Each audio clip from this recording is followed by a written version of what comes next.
A number of comments have objected to you using the general term the West, and they want you to be more specific because there is no monolithic bloc called the West.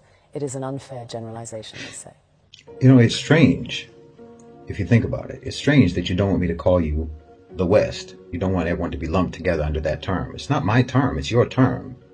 I didn't come up with it, you did. You call yourselves the West. Western civilization. We all grew up hearing about how wonderful the West is. Western achievement, Western thought, Western enlightenment. You're happy to take collective credit as the West for whatever you think is good. But for the bad things, you want to disassociate yourselves from it. When you're talking about the bad things, then you're like, whoa, what West are you talking about exactly? Who do you mean by the West?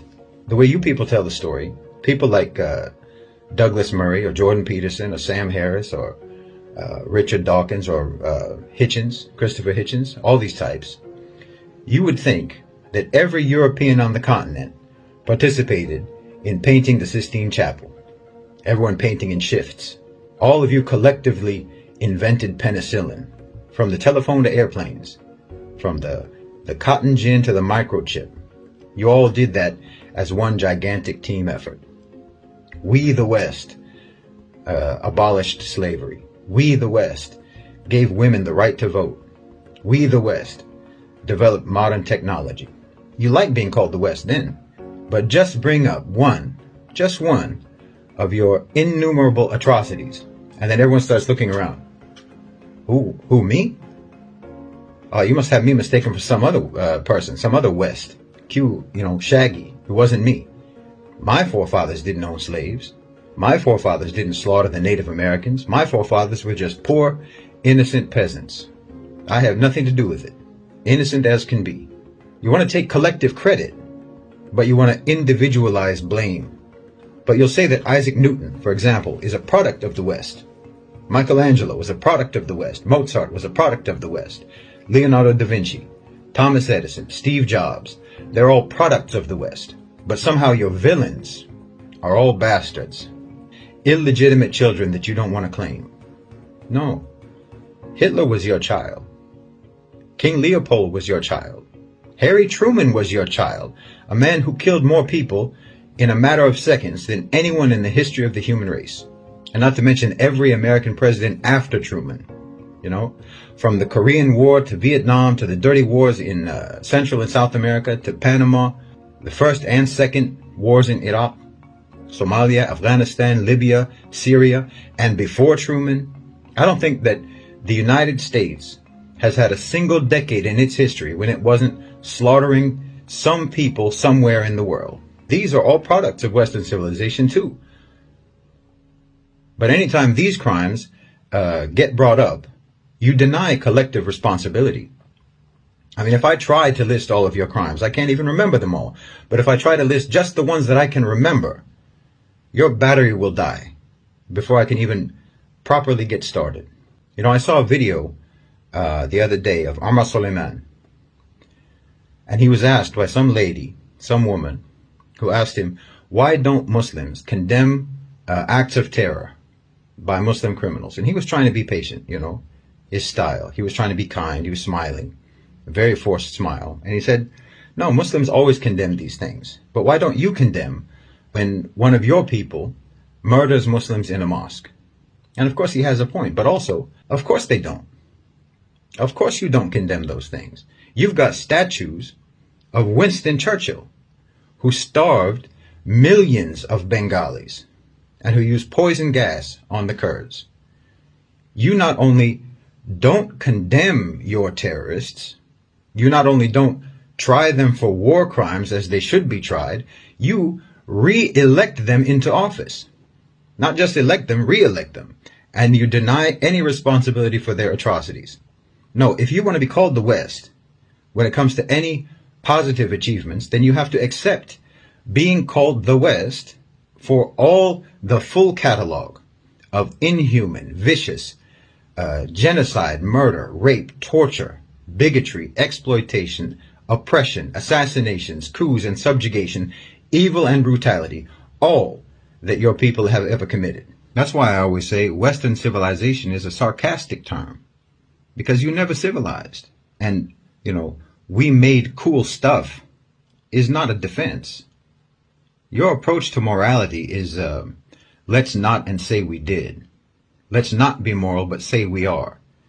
You think that righteousness is denying the evil you do, not stopping yourselves from doing the evil. As long as you say you don't do it, or you call it something else, then somehow you're not evil when you do evil, as long as you don't admit it. It's upside down world.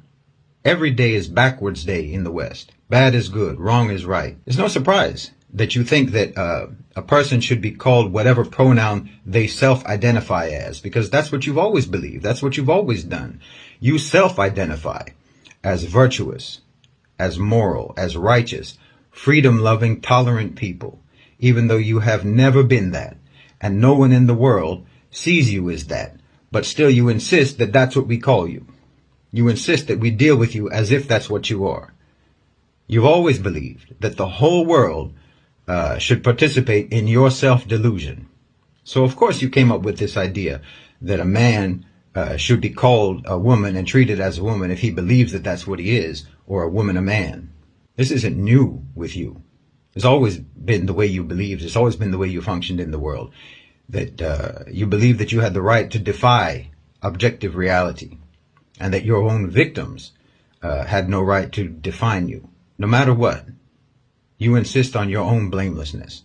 And I'm telling you, how on earth do you expect to ever stop doing blameworthy things if you think that you are immune from blame no matter what you do?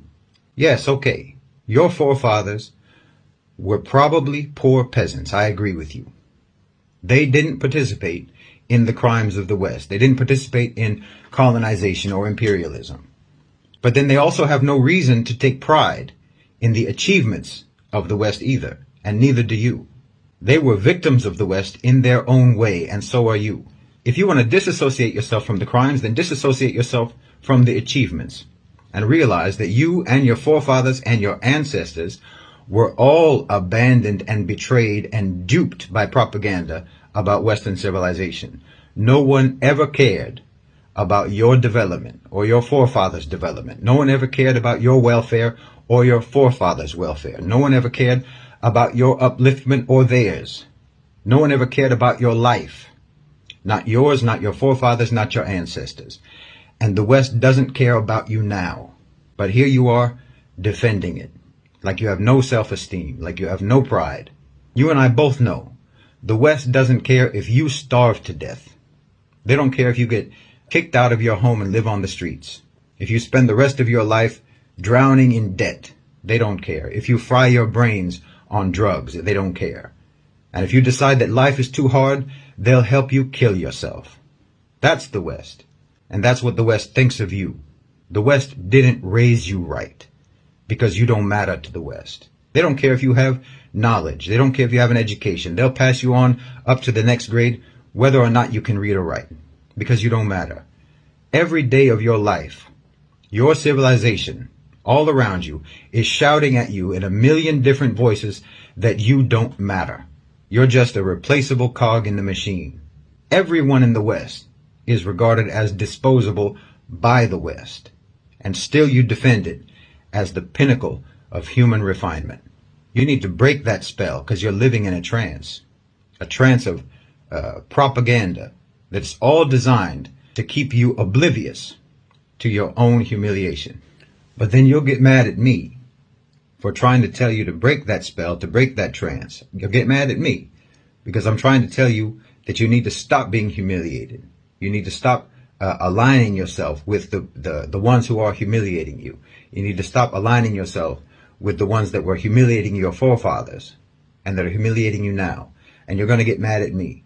But you don't disassociate yourself. I'm supposed to disassociate you from them, but you're not. Why should I disassociate you from the West when you don't do it yourself? I'm trying to tell you that you need to break the trance. I'm trying to tell you that you need to break out of the propaganda. You need to break out of the indoctrination. You need to break out of the programming. But you're going to get mad at me for telling you that. And you want to hold on to the programming. You want to hold on to the indoctrination. And then while you're holding on to it, I'm supposed to separate you from the indoctrination that you're holding on to. So how are you supposed to change?